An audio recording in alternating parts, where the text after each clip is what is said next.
Chi decide cosa mangerai questa sera per cena? La domanda non è provocatoria perché se voi esaminate la situazione mondiale vi accorgerete che il 67% del mercato del seme è nelle mani di 10 grosse compagnie internazionali, delle quali 4 detengono circa il 49%.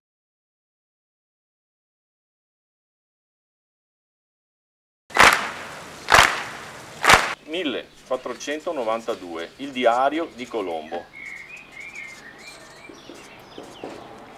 C'è una descrizione sul diario che dice fagioli e fave assai diverse dalle nostre. Nel 1519 Hernán Cortés distrugge gli Aztechi e trova dentro al stivate nei tesori degli Aztechi 4.000 tonnellate di fagioli e 7.000 tonnellate di mais.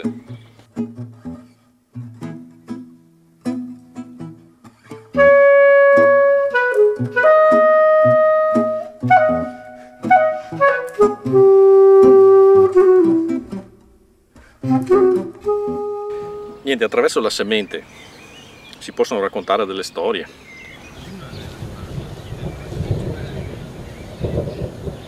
La scuola esperienziale è una scuola di agricoltura pratica in cui gli insegnanti sono tutti agricoltori.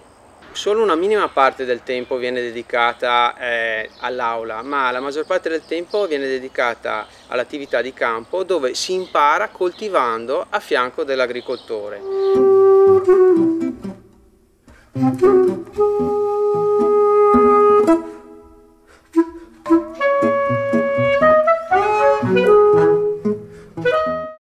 Siamo un gruppo di agricoltori che siamo partiti 20 anni fa, 25, quando c'era un pochissima, l'agricoltura biologica era ancora molto poco sviluppata. Abbiamo cominciato ad avere richieste di consulenze a livello ovviamente molto confidenziale, e da questo è nata un po' l'idea della scuola, cioè poter trasmettere ad altri l'esperienza che ci siamo fatti in questi anni. L'agricoltore tende a intervenire immediatamente appena vede un problema. Noi abbiamo visto che se si impara ad aspettare si riesce con pochissimi interventi ad avere quell'equilibrio, quella compresenza di forme di vita in grado di sopperire all'uso di anticritogamici, ma anche di origine naturale.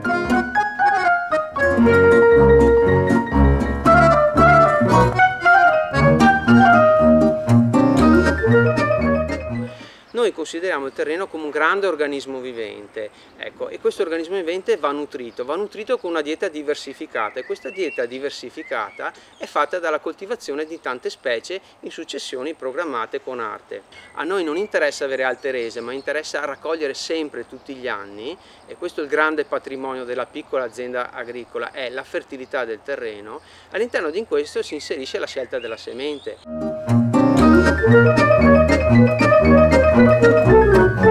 Il seme è importantissimo perché dal seme noi sappiamo derivano le resistenze alle malattie, deriva la qualità soprattutto del frutto, la qualità nutrizionale, ma anche proprio l'aspetto visivo e il sapore del cibo. Le leggi non ci aiutano sicuramente, non è possibile autoriprodursi il seme, venderlo ad altri agricoltori, acquistarlo da altri agricoltori, anche i semi dei sovesci per esempio sono molto importanti.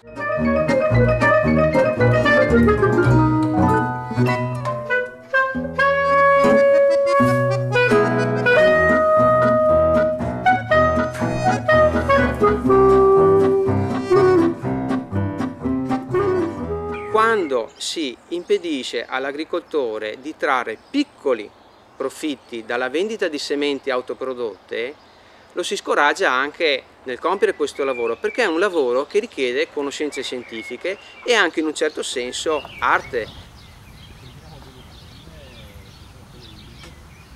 Sta per essere perduta da parte dell'agricoltore questa conoscenza, la conoscenza si è affidato alle grosse multinazionali perché gli hanno fatto credere che l'ibrido produca di più, le sementi selezionate producono di più, è vero, ma con un input di antiparassitari e di concimi che danno all'agricoltore la sicurezza nel produrre, ma in realtà è una perdita enorme, è una perdita perché lui non ha più la capacità, la conoscenza di autoriprodursi il seme, un seme che è in grado di produrre senza concimi, senza antiparassitari, senza fertiligazioni, che sono quelle che apparentemente costano poco, in realtà sono costi elevatissimi. Ha fatto dei segni correttori, non disperiamo.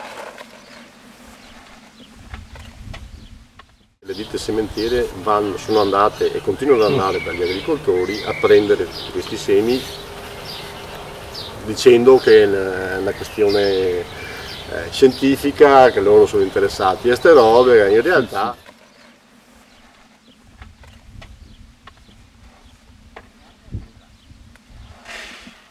la semence qui peut se reproduire, l'agriculteur il n'a plus besoin de rien. Il a son autonomie, il va nourrir la population qui est autour de chez lui et je ne peux plus la contrôler. La semence qui ne se reproduit pas, l'agriculteur il est complètement sous dépendance, il doit acheter tout le paquet qui va avec la semence, l'engrais, les pesticides, etc. Et puis s'il y a un pays qui n'est pas sage, qui n'est pas d'accord avec mes stratégies industrielles, je lui donne plus de semences et il ne mange plus.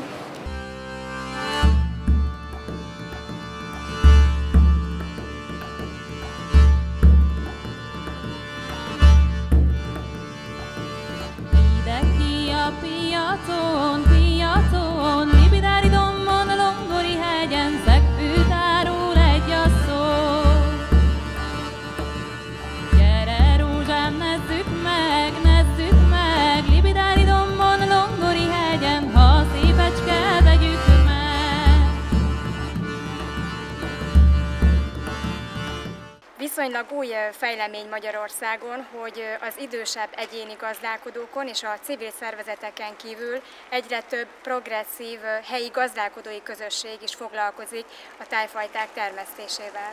Tudni kell, hogy az ipari mezőgazdaság térhódításával nem csak a tájfajták tűntek el, hanem az a tudás is elveszett, amely ezeknek a növényeknek a termesztéséhez és a felhasználásához kapcsolódik.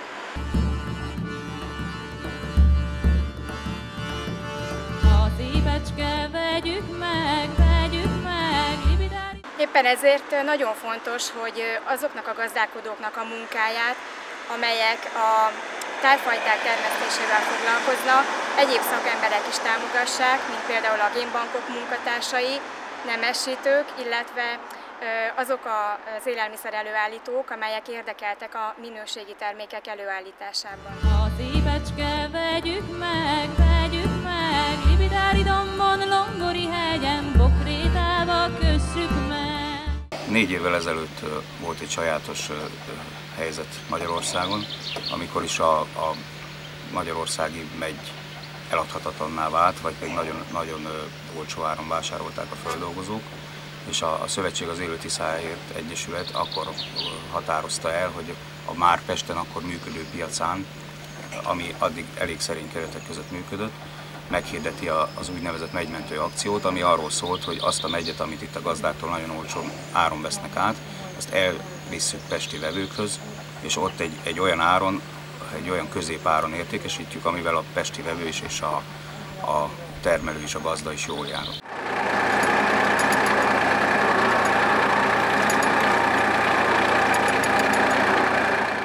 Szóval a megy biznisznek van egy sajátossága, az, hogy Németország a meghatározó, a német konzervipar a meghatározó. Ők a legnagyobb fölvevő piac, illetve német területre gyártanak a magyar konzervgyárak is. Na most nem tudjuk igazából, tehát a fogyasztói ára abban az időszakban Budapesten a megynek 300 forint volt, ez egy piacon látható ár volt.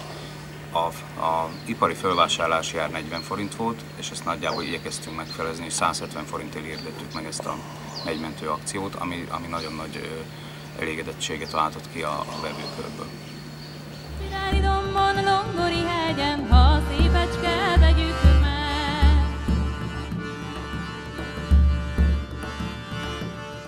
belerobbantunk ebbe a meccs-helyzetbe az akciónkkal, ami olyan jól sikerült, hogy 3 piacon közel 2 kamion árut adtunk el, több gazdát megmentve a csődbemenéstől, de látva azt az óriási sikert, az aktivistáink elkezdtek gyűjteni egy címlistát. Akik meg voltak elégedve ezzel a megymentő akcióval, azok feliratkoztak, és már akkor ott helyszínen megfogalmazódott bennünk, hogy ezt rendszeressé kell tenni, illetve a vevőink is felhívták a figyelmet erre, hogy nagyon szeretnék, ezt rendszeressé tennénk.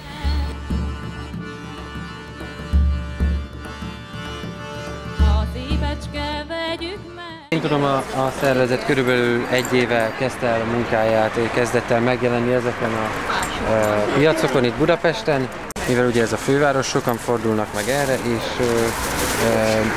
meg tudjuk mutatni azokat a fajtákat, különlegességeket, amik gyakorlatilag nem lehet megkapni a szupermarketekben. Szóval ez gyakorlatilag egy ellenállás a multik terjeszkedése ellen. Gyakorlatilag mondhatjuk egy nagy körítés, hogy ez egy antiglobalizációs folyamat, aminek köszönhetően helyi termelők saját fajtájukkal egyedi termékeket tudnak előállítani, aminek köszönhetően jobb megélhetést biztosít mindenkinek, és nem mellékesen egészségesebb ételek kerülnek az asztalokra. Vegyük meg, Libidári dombon, Longori hegyen, Bokrétálva kössük meg. Szerint elhozunk tőlük magokat, és egy paradicsommagot egy paradicsomtermelőhöz, egy tökmagot egy töktermelőhöz, tehát ahhoz a gazdához helyezzük ki, ahol nagy biztonsággal lesz.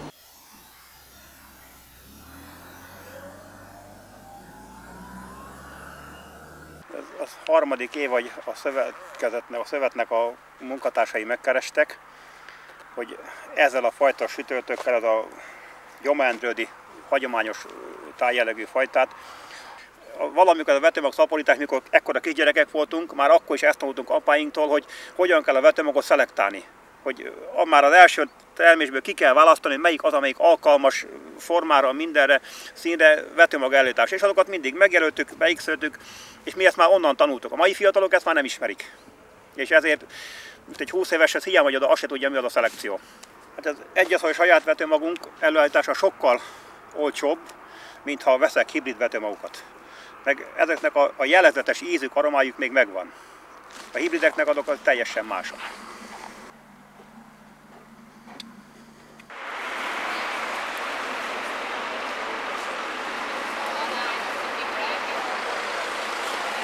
A tájfajták megőrzését felvállaló helyi gazdálkodói közösségi kezdeményezések elterjedése azonban nem csak Magyarországra jellemző. Ugyanezt tapasztaljuk Európa többi országaiban is, ahol a génbankok és a hobbikertészeken kívül egyre több gazdálkodó foglalkozik ezeknek a fajtáknak a megőrzésével és a termesztésével. Nel corso della storia dell'agricoltura si è assistito a questa sorta di involuzione per cui si è passati dai millenni in cui il miglioramento genetico veniva fatto dagli agricoltori, il che significava che ogni agricoltore si faceva la propria varietà adattata ai propri usi, al proprio clima, al proprio terreno, a una situazione per cui tutto questo è stato espropriato da parte dei ricercatori, i quali hanno cominciato a fare più e più varietà che andassero bene a quanti più agricoltori possibili, perché questo rappresentava gli interessi delle ditte sementiere.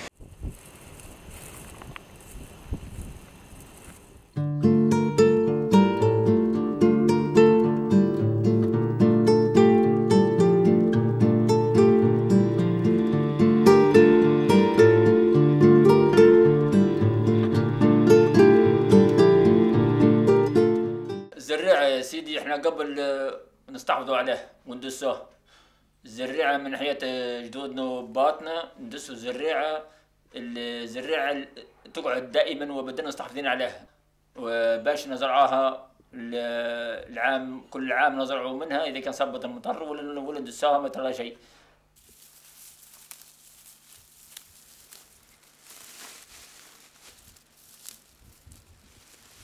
Je veux bien expliquer comment nous vivons ici, comment nous nous débrouillons entre nous comme paysans à Xaralour, dans cette région qui est difficile, très difficile pour travailler l'agriculture.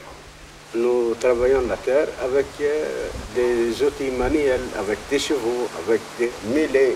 Nous utilisons des outils anciens.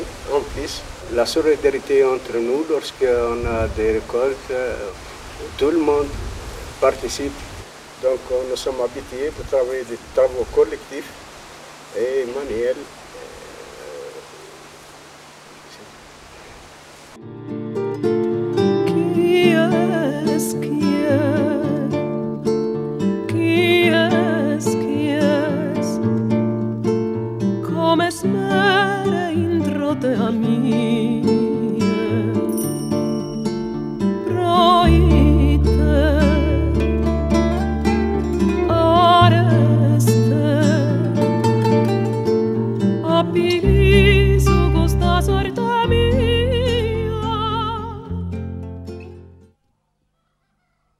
La palmerie, c'est la vie, égale la vie chez nous.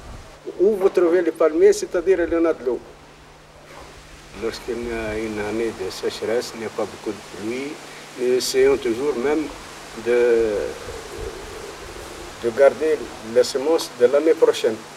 On ne consomme pas ce blé, cette orge, on les laisse dans des trous qu'on met dans la terre et on le couvre avec le paille.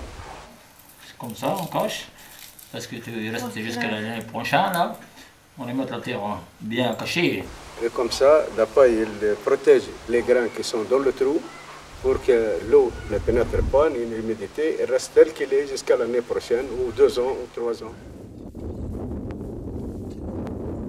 On ne peut pas utiliser des autres qualités parce qu'elles demandent beaucoup d'eau. Notre semence de notre blé, de notre orge,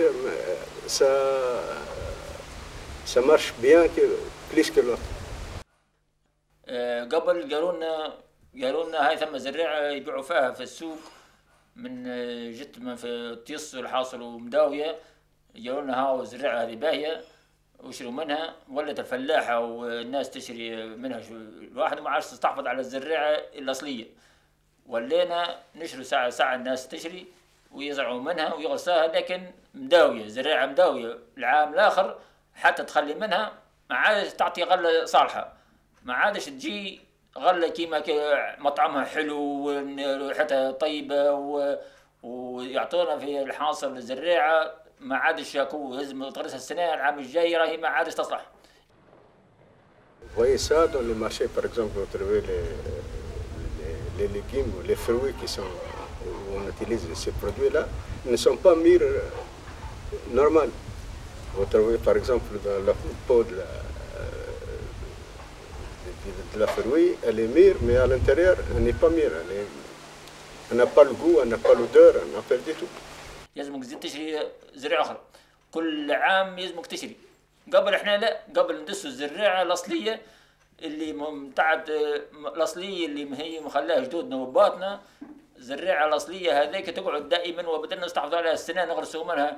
لا بالنسبة لنا احنا توتي ضد باش ندسوا باش نشروا زراعة، ماذا بينا ندسوها ونستحفظوا على زراعتنا الأصلية. عجناش باش يقولنا ممنوع، لا ممنوع ما نقبلوهاش. حتى إذا كانوا بيعطوها لنا معطى يقولنا هاو ماذا بينا نستحفظوا على زراعتنا الأصلية ندسوها.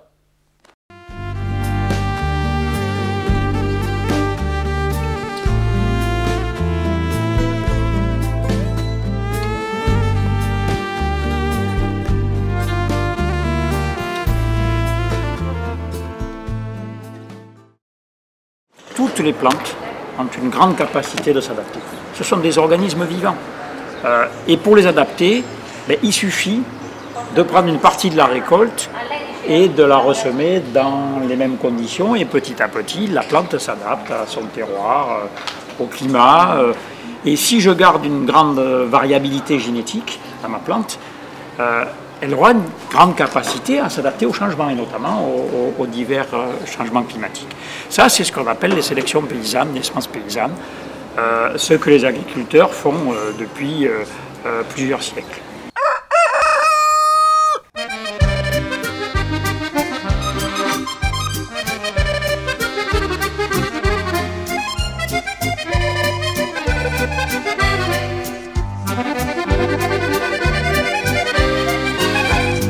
semence devient clandestine. Alors, il faut savoir qu'aujourd'hui en France, les paysans ne peuvent pas ni vendre ni échanger leurs semences. Aujourd'hui, les semences qui sont cultivées sont toutes brevetées. Il y a environ aujourd'hui en France 1000 paysans qui travaillent avec leurs propres semences. Alors la difficulté, c'est de rester dans la légalité.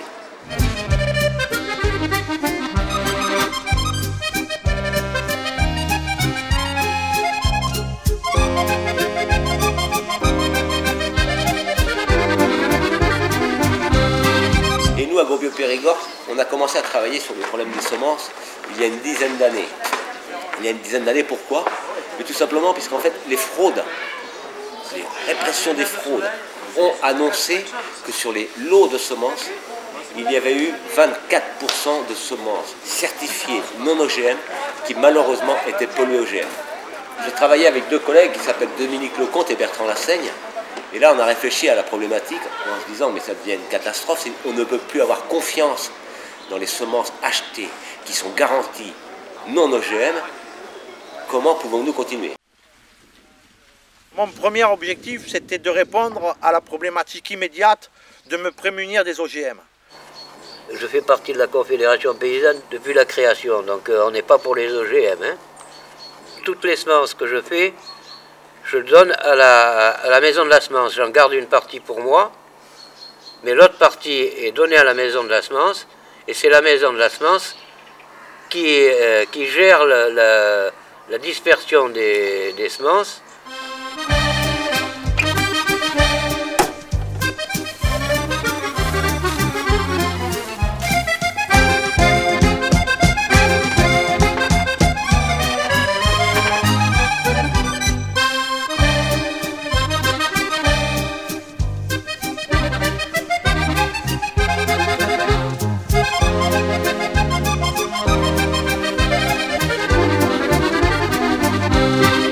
Le principe de la maison de la semence, c'est simple, nous prêtons une petite quantité de semences à l'agriculteur. Et le but de l'opération, c'est qu'au terme de la culture, il fasse sa semence donc, de cette variété et nous en renvoie une partie pour que nous puissions faire continuer le système et faire bénéficier d'autres agriculteurs de cette semence. Le fait de conserver la semence collectivement, de savoir qu'il y a de la semence chez un des agriculteurs du collectif, elle est conservée parce qu'elle est ressemée tous les ans chez lui. Et on sait que si on en a besoin, on ira la chercher chez lui. Donc c'est plutôt, la maison de la semence, c'est plutôt un concept qu'un lieu. L'idée en plus qu'on avait derrière la tête quand on a créé cette maison de la semence, c'était de faire une première maison de la semence expérimentale pour qu'elle puisse servir à d'autres groupes, pour montrer qu'on peut mettre des systèmes de fonctionnement entre agriculteurs, une gestion collective d'un patrimoine de semences et un patrimoine génétique, prouver qu'il y avait un système possible.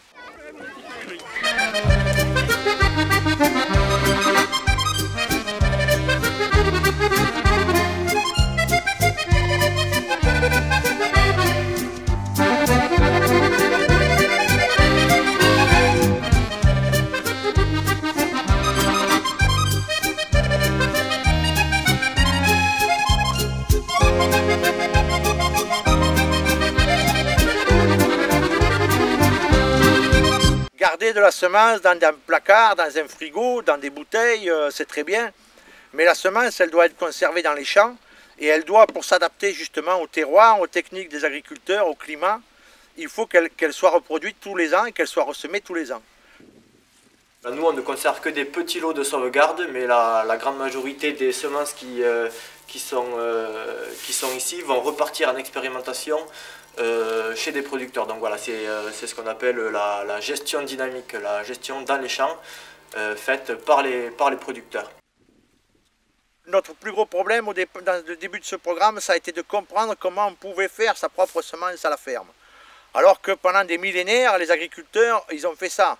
Aujourd'hui, même les firmes semencières, finalement, la semence qu'elles ont utilisée pour faire les nouvelles variétés qu'elles vendent, elles viennent de la sélection des paysans qui ont fait ça pendant des années. Et chez eux, c'était c'était même pas une culture, c'était quelque chose d'ancré en eux.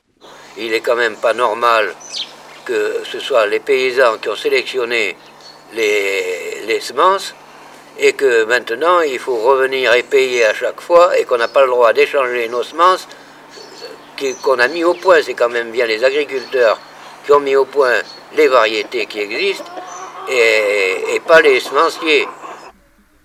L'un des aspects les plus importants dans ce système des maisons de la semence, c'est la restauration des savoir-faire pour que les générations futures puissent se dire on va pouvoir pérenniser notre autonomie alimentaire. Quelque part, c'est la souveraineté alimentaire des peuples qui est en jeu par rapport à ce savoir-faire qui s'est perdu.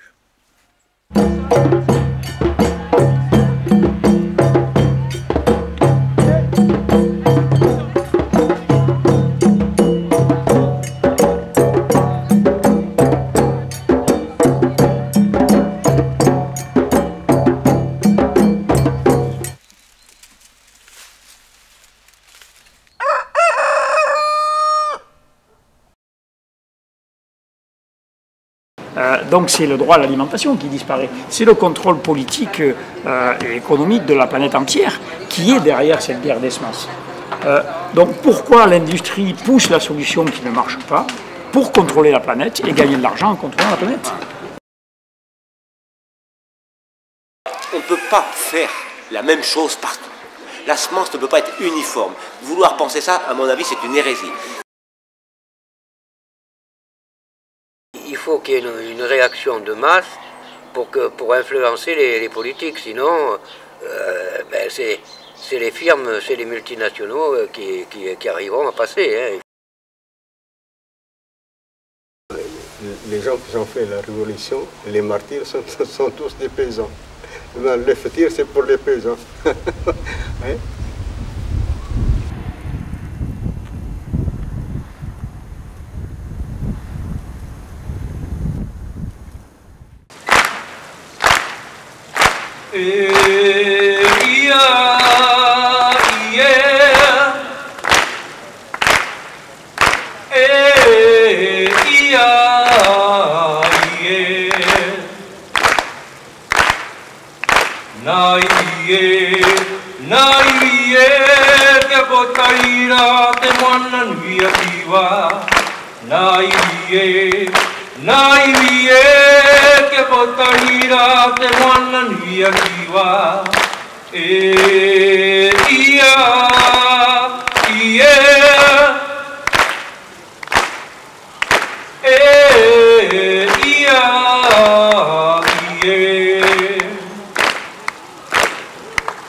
Kiyamura, kite manna mochu wa kemete aro.